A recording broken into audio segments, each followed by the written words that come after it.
Hey guys, Jared James here, and welcome to this edition of our virtual coaching broadcast. If you're watching this, it is Monday, March 12th, although that is not when this is actually happening. Guys, I'm recording this ahead of time for you because I got a busy schedule coming up. I'm going to Detroit right now. Then as you're actually watching this, I'll be in Orlando, and then I'll be on my way over to DC in Maryland, so hopefully I'll see some of you there. For all the new people here, make sure below you join our Facebook group. We've had masses of people joining that lately. A lot of great things happening, which is really cool. Everybody answering each other's questions and getting what they need from it, contributing, helping each other. As I always say, guys, the smartest person in the room is the room. So love that you guys have been doing that. Please keep that up. Take a moment, go to connectwithjared.com. That's also below you here. Connect especially on Instagram, doing a ton over there. And then also on my personal profile here on Facebook, my fan page, YouTube, Snapchat, those places, guys. You can ask your questions at any time. I personally answer every single person that does so. Today, what I want to talk about is something that we probably don't focus enough on, which is referrals, right? You know that my belief right now is that referrals are starting to become less and less, not because people don't want to refer, but because just the pipeline stage has changed. By the time people get to a referral, many times they've already talked to 12 different agents because the way that consumer behavior, the way they're searching has changed. But it doesn't mean they don't still exist, and referrals are still a big part of your business, okay? And so I'm going to talk about, God, we could talk about a lot of different ways, but I'm going to talk about 3 specific ways that you can start to try to get more referrals, because we always still want referrals to be a part of your business, right? It's one of those lines that's going to be in the water, okay? So take a little bit of notes today. Whether you're new in the business, whether you're not new in the business, these are all things that you can be doing to grow your referral base, which honestly will make you the greatest salesperson alive, meaning that people are amazing salespeople in referral situations because your closing ratio is like close to 100%, okay? And so really I'm kind of talking tongue-in-cheek because sales really aren't even needed that much when it comes to referrals, as long as you're not a psycho and whatever. When somebody sends somebody to you, if you're a friendly person with a smile, they're generally going to trust the recommendation of their friend and family or family member. But let's talk about these, the 3 things. So the first thing you want to do, it's a very simple one, but it's amazing how many people aren't doing this, is just be visible. Like, be visible. There's many different ways to be visible. There's obviously the new ways from a targeting perspective and a promotion perspective, but also from an old school perspective. It is important still to be a part of networking groups. You know, those groups that get together once a week, once every 2 weeks, whatever it is, other business people, members of your core 100 around your area where you all pass referrals. That's an important thing to be a part of. If there's not one right now where there isn't a realtor, you don't want to be joining ones where there's already real estate professionals in it. Start your own. Like, it's an amazing, now you get to be the hub. You get to be the core of it. Start it with your core 100. And remember, in order for these networking groups to work, it's just like the core 100, you have to think about other people's businesses more than your own. You have to go through the world when people are talking to you and telling you things, and instead of just listening to them going me, me, me, you've got to listen to their need and think about how you can fulfill their need.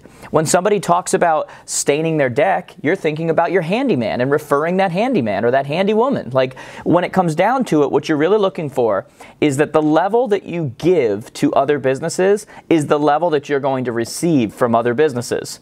I used to be in these networking groups when I ran a local business, real estate, and we would have people come and go, the turnover was high, and they would say, oh, the group sucks, like the group is no good, people don't give whatever. And yet I was getting referrals like crazy. Why? Because I was giving referrals like crazy, okay? So you got to change the way you listen to people, change the way that you pay attention to the world, listen to people's needs, and then use your core, use your referral network to give to those people, okay? Second thing, leverage some of the strategies we use. Leverage the pizza order form. Leverage the neglected client form, right?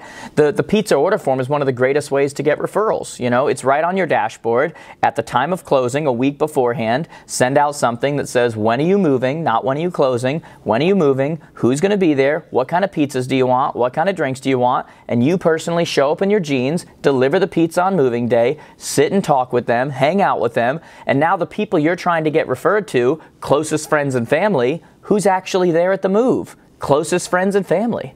And there is a big difference between them saying, hey, use my realtor if it comes up, and you actually being there and getting to know them and giving them a break during doing something that they really don't want to be doing, which is helping someone move, right? So that's one way, the neglected client campaign. Another one that's on our dashboard for you. When you close, 89% of the time we know that those people are not using the people that they closed with. A lot of times they're using bad real estate agents. A lot of times they're using lazy people. A lot of times they're using people who won't be in the business when they go and buy or sell again.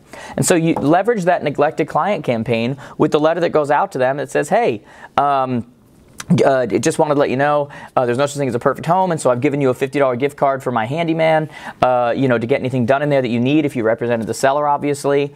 And nobody knows that house like me. If you'd like me to come by and go over some things with you, as far as like how the thermostat works or how the whatever it is, leverage that campaign. Go read it. There's a video next to it that explains exactly how to do it. It's money. It works. It's brilliant. But you got to be consistent with it. That's how you start creating not just referrals from your people using the pizza order form, but now you're leveraging referrals from other people on the other side of the transaction, which you don't want to do if the other agent was a good agent, but you all know that you do a lot of transactions with people where there's no way in heck they're ever using that person again. Once that thing closes, they're free agents, okay? You got to think of it that way.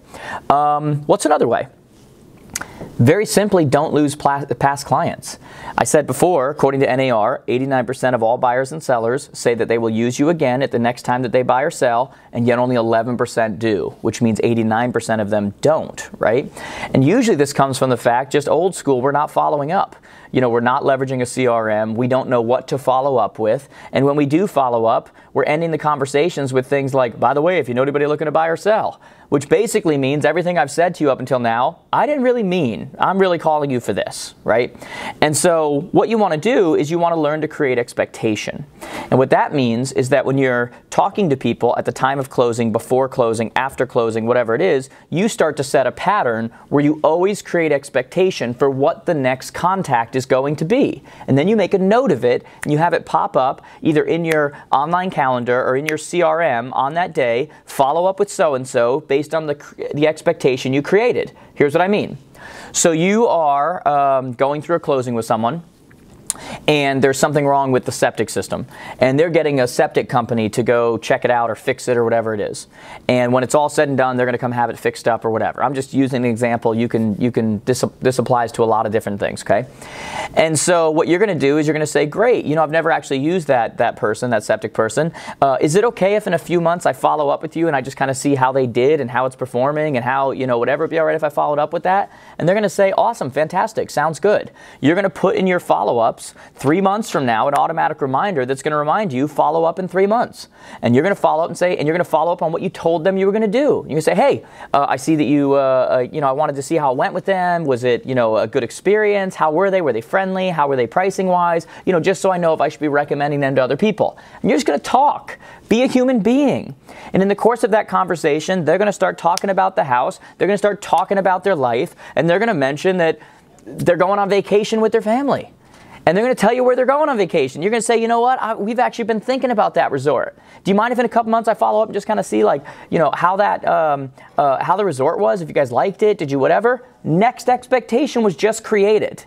The way that your expectations are created in order to get further referrals, because you're top of mind and you're staying in touch with them and you're not trying to think of some way, you're just being a human, having regular conversation and creating expectation for what the next contact is going to be, right? But then here's the key part of it all. You're actually going to follow through on what you told them you're going to do, because you're going to have a system in place that reminds you each day, because these are going to start to add up with past clients, with people you work with, and it's going to start telling you every day, here's your agenda, here's who you're supposed to talk to, here's the notes, what you said you were going to talk about, so that it sounds like they're the only call that you're making that day, okay?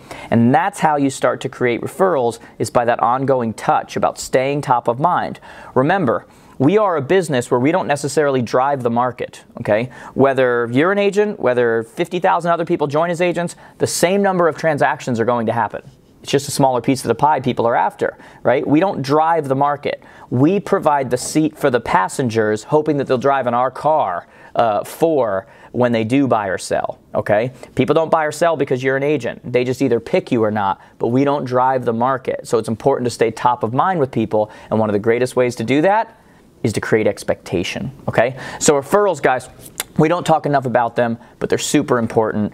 We still want you going after them, okay? We'll probably talk about it a little bit also at the advance. I hope you guys have your tickets to the advance. I hope you've booked your hotels for the advance. I think those are booking out right now, the room block on that. As always, guys, post your questions in the Facebook group. Send me your questions, connectwithjared.com. Don't only connect, send me a message, let me know that you're connected. I look forward to that, guys. Have a great week.